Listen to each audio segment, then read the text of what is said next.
Ceux qui ont une foi excessive dans leurs idées ne sont pas bien armés pour faire des découvertes, disait Claude Bernard. La différence entre le sens que ces paroles prennent en mathématiques ou en sciences expérimentales vient de ce que, dans ce dernier cas, suivre une idée de façon trop entêtée peut conduire à des erreurs, c'est-à-dire à des conclusions inexactes. Au contraire, dans notre domaine, nous n'avons pas besoin d'insister sur les erreurs. De bons mathématiciens, quand ils en font, ce qui n'est pas rare, s'en aperçoivent bientôt et les corrigent. Quant à moi, et mon cas est celui de nombreux mathématiciens, j'en fais beaucoup plus que mes élèves, mais je les corrige toujours de sorte qu'il n'en reste aucune trace dans le résultat final. En effet, lorsqu'une erreur a été faite, la perspicacité, cette même sensibilité scientifique dont nous avons parlé, m'avertit que mes calculs n'ont pas l'apparence qu'ils devraient avoir. Mais il y a quand même des exceptions célèbres concernant certains points délicats de raisonnement, et elles peuvent parfois se montrer plus fécondes que des résultats exacts, comme la démonstration insuffisante par Riemann du principe de Dirichlet.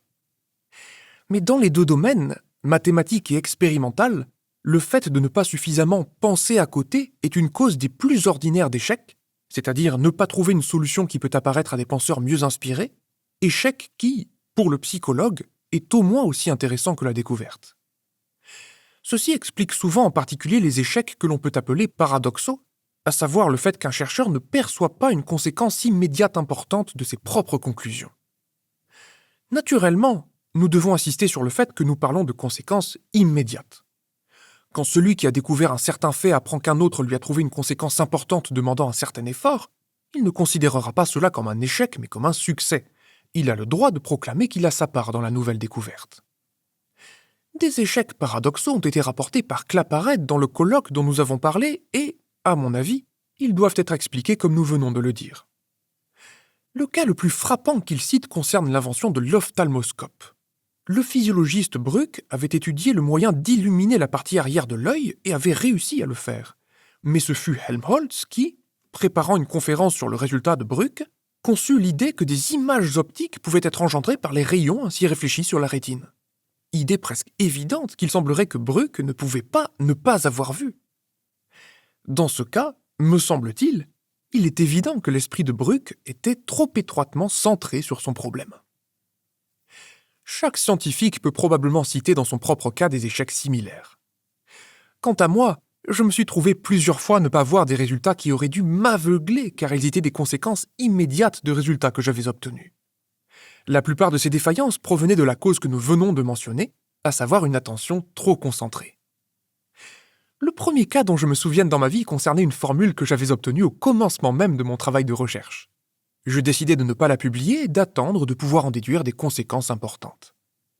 À cette époque, toutes mes pensées, comme celles de beaucoup d'autres analystes, étaient concentrées sur une seule question, la démonstration du célèbre théorème de Picard.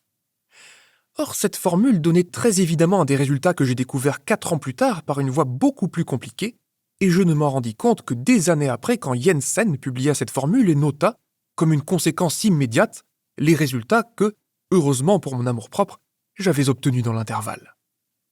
Il est clair qu'en 1888, je pensais trop exclusivement au théorème de Picard. Mon travail suivant fut ma thèse. 2 théorèmes, importants pour le sujet, étaient des conséquences si évidentes et immédiates des idées qui y étaient contenues que, des années plus tard, d'autres auteurs me les attribuèrent et je fus obligé d'avouer que, si évidents fussent-ils, je ne les avais pas vus. Pour continuer à parler de mes défaillances, j'en mentionnerai une que je regrette particulièrement. Elle concerne le célèbre problème de Dirichlet que j'ai essayé pendant des années de résoudre dans la même direction initiale qu'avait prise Friedholm, à savoir en le ramenant un système d'équations en nombre infini du premier degré à nombre infini d'inconnus. Mais l'interprétation physique, en général un guide très sûr qu'il a souvent été pour moi, m'a fourvoyé dans ce cas. Elle suggérait la tentative de résoudre le problème par un potentiel de simple couche, ce qui dans ce cas était une impasse, alors qu'il fallait chercher la solution dans l'introduction d'un potentiel de double couche. Ceci montre combien Claude Bernard voyait juste dans la phrase que nous avons citée plus haut. Il ne faut pas suivre d'une façon trop obstinée un principe déterminé, quelque justifié et fécond qu'il soit en général. Dans tous ces exemples, comme nous le voyons, la raison de la défaillance était fondamentalement la même. Mais l'inverse s'est produit quand je n'ai pas vu le fait qu'un problème en géométrie analagmatique pouvait être indéterminé, fait qui conduit aux belles propriétés découvertes par André Bloch.